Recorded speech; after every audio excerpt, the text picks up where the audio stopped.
Assalamualaikum warahmatullahi wabarakatuh. Shalom, Om Swastiastu, Namo Buddhaya, Salam Kebajikan.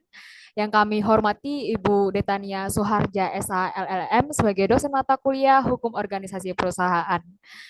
Dalam rangka memberikan legal opinion yang telah diminta, kami kelompok 12 akan menyampaikan analisis hukum komprehensif mengenai kasus yang melibatkan PT Nutrivita Induk Sehat dan Nutrijaya Nusantara. Legal opinion ini disusun berdasarkan penelaahan mendalam terhadap fakta-fakta hukum, peraturan perundang-undangan yang berlaku, jurisprudensi terkait, dan doktrin hukum perusahaan yang relevan. Analisis ini bertujuan untuk memberikan pandangan hukum yang objektif dan dapat diandalkan untuk pengambilan keputusan strategis dalam penanganan kasus ini.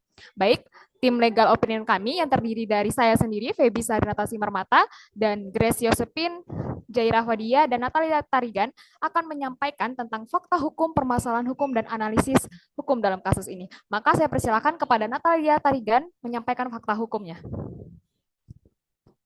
Baik, terima kasih kepada moderator yang telah memberikan saya kesempatan.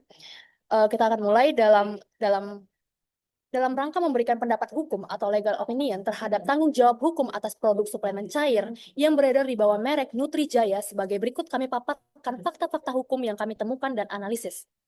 Yang pertama, ada promosi dan pengenalan merek. Promosi produk Nutrijaya dilakukan melalui kanal resmi media sosial dan situs web milik perusahaan induk Nutrivita Group, bukan melalui entitas anak usaha. Bahkan dalam sejumlah iklan dan kampanye digital, Direktur Utama perusahaan induk sendiri yang memberikan testimoni dan secara eksplisit menyebut dirinya sebagai pimpinan Nutrivita Group. Hal ini menunjukkan bahwa citra merek dibangun langsung oleh holding, bukan anak usaha. Dan yang kedua, kepemilikan merek dan kemasan produk. Seluruh kemasan produk dan merek dagang yang digunakan terdaftar atas nama perusahaan induk. Tidak ada diferensiasi visual antara produk yang diproduksi oleh PT Nutrijaya Nusantara dengan anak usaha lainnya. Bahkan, pengemasan produk antar unit usaha identik. Tidak mengaburkan identitas produsen di mata konsumen dan memperkuat indikasi bahwa perusahaan induk menyatukan citra merek secara terpusat. Yang ketiga, struktur operasional dan manajerial. Kami menemukan bahwa struktur pemasaran, distribusi, layanan pelanggan, dan sistem klaim garansi konsumen seluruhnya dikelola oleh perusahaan induk. Bahkan, call center yang dihubungi konsumen adalah milik perusahaan induk, bukan anak usaha. Selain itu, pengembangan produk dilakukan di fasilitas litbang milik holding dan divisi regulatory perusahaan induk yang mengurus izin edar serta uji klinis. Yang keempat, penyesatan konsumen dan identitas produsen. Dalam berbagai materi promosi, termasuk testimoni dari dokter dan influencer, tidak disebutkan nama perusahaan spesifik yang memproduksi, hanya disebut Nutrivita secara umum. Hal ini berpotensi menyesatkan konsumen karena tidak memberikan kejelasan soal tanggung jawab hukum. Dan yang kelima, kebijakan internal dan arahan strategis holding.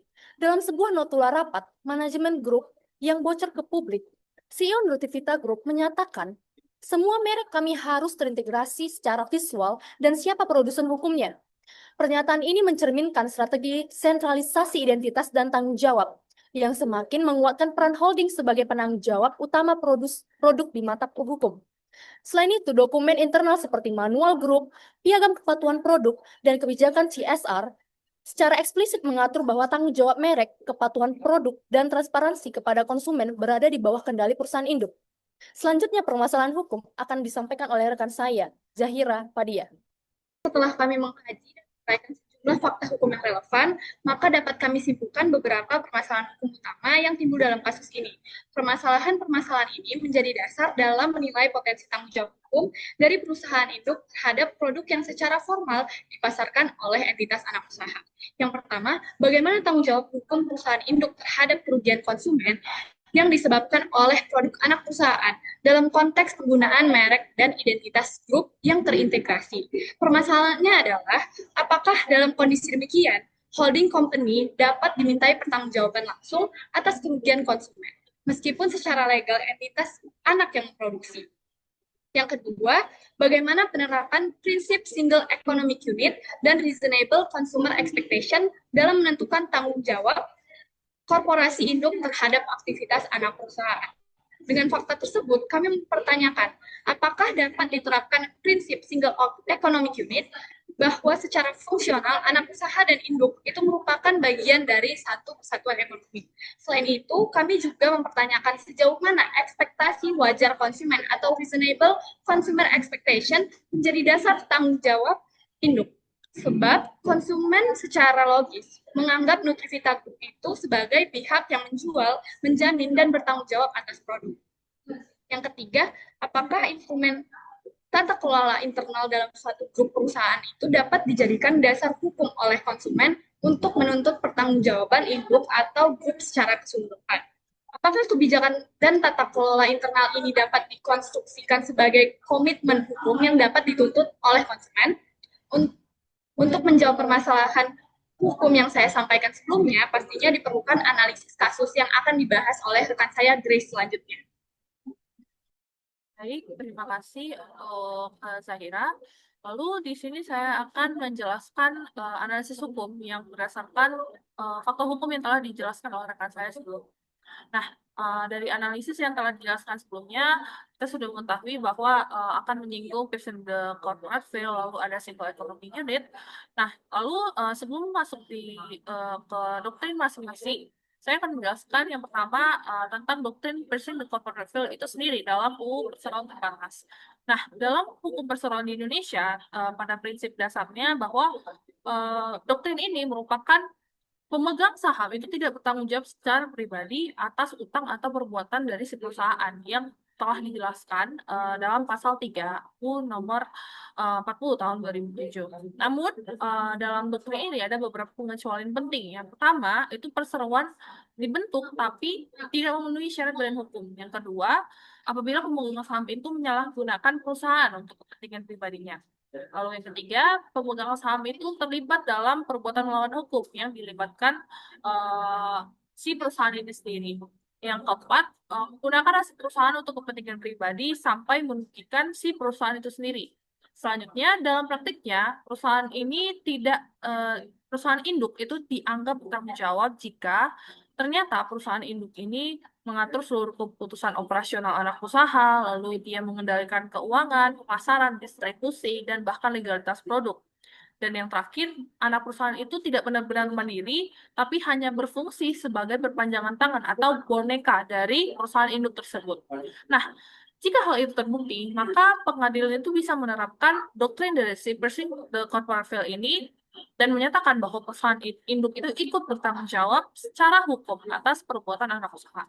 Nah, setelah kita mengetahui penjelasan tentang Pershing the Corporate Veil, selanjutnya kita akan menganalisis bagaimana doktrin ini bisa berhubungan dengan kasus PT Nutrivita. Nah, yang pertama, terlihat bahwa perusahaan induk ini telah melakukan pengendalian yang berlebihan terhadap anak usahanya. Hampir seluruh aktivitas utama, mulai dari struktur organisasi, distribusi, pelayanan konsumen, hingga produksi dan pengembangan produk itu dikendalikan langsung oleh perusahaan induk. Bahkan, suplemen cair yang dijual diproduksi di fasilitas litbang milik perusahaan induk dan pengurusan uji klinis serta izin edar itu ditangani oleh Divisi Regulatory Group dan bukan PT Nutrijaya Nusantara itu sendiri sebagai perusahaan produksinya. Dan fakta ini sejalan dengan pasal 3 ayat 2 yang telah saya singgung sebelumnya, huruf C, dan UPT yang memungkinkan pemegang saham itu dimintai pertanggungjawaban jika terlibat dalam perbuatan melawan hukum yang dilakukan oleh perseroan. Yang kedua, dapat kita lihat dalam aspek kepemilikan kekayaan intelektual juga memperkuat dominasi perusahaan grup, di mana seperti yang telah akan saya jelaskan sebelumnya di fakta hukum, bahwa semua merek dan kemasan itu terdaftar atas nama perusahaan induk dan bukan perusahaan yang memproduksi suplemen cair ini.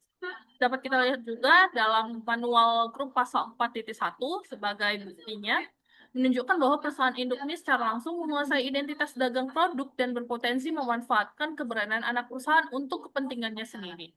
Yang ketiga, integrasi operasional dan komunikasi publik itu memperjelas bahwa anak usaha hanya menjadi perpanjangan strategi korporat pusat. Dalam manual grup, pasal 3.1 dan pasal 3.3 itu bahkan mengatur penyampaian pesan merek dan komunikasi eksternal dalam satu narasi tunggal yang sepenuhnya dikelola oleh holding. Dan ini menggambarkan bahwa anak perusahaan itu tidak memiliki kemandirian identitas di mata publik, melainkan hanya bertindak sebagai alter ego dari perusahaan induk. Dan yang terakhir, dari dokumen internal grup itu memperkuat dugaan tanggung jawab langsung induk dari si perusahaan ini. Dalam piagam kepatuhan produk pasal 4.1 dan pasal 4.3 itu secara eksplisit menyatakan bahwa seluruh produk bermerek Nutrivita itu telah menjadi tanggung jawab perusahaan induk termasuk yang dikelola oleh perusahaan. Yang ini menjadi pengakuan tertulis bahwa holding itu secara sadar mengambil alih tanggung jawab hukum atas produk anak usaha dan menjadi bukti kuat untuk menyingkap tabir pemisah antara keduanya.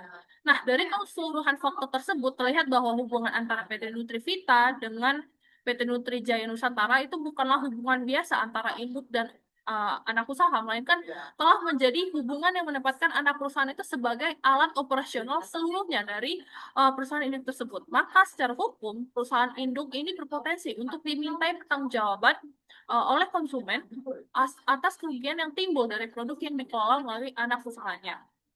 Nah, selanjutnya juga kita akan melihat dari persepsi konsumen yang wajar atau reasonable consumer expectation. Nah, dalam perspektif hukum perlindungan konsumen, doktrin ini menjadi penting untuk melihat bagaimana persepsi konsumen terbentuk atas suatu produk. Dalam kasus Nutrivita Group, konsumen secara wajar itu dapat menyimpulkan bahwa seluruh produk dari berbagai anak usaha dari satu entitas yang sama, yaitu Nutrivita Group sebagai satu kesatuan korporasi. Hal ini dibuat oleh beberapa faktor. Yang pertama, pihak direksi itu dari perusahaan induk itu secara terbuka memberikan testimoni dan tampilan sebagai pemilik Nutrivita Group tanpa membedakan antara entitas hukum anak perusahaan. Yang kedua, yang telah beberapa kali disinggung sebelumnya, sistem yang identitas dimiliki oleh si anak usaha ini mulai dari logo, desain kemasan, itu semuanya dikelola oleh holding company. Dan yang ketiga, tidak ada perbedaan visual atau informasi dari kemasan antara PT Nutrijaya dan produk dari anak usaha lainnya, sehingga publik itu tidak memiliki cara yang jelas untuk membedakan kedua produk antara perusahaan induk dengan perusahaan asalnya.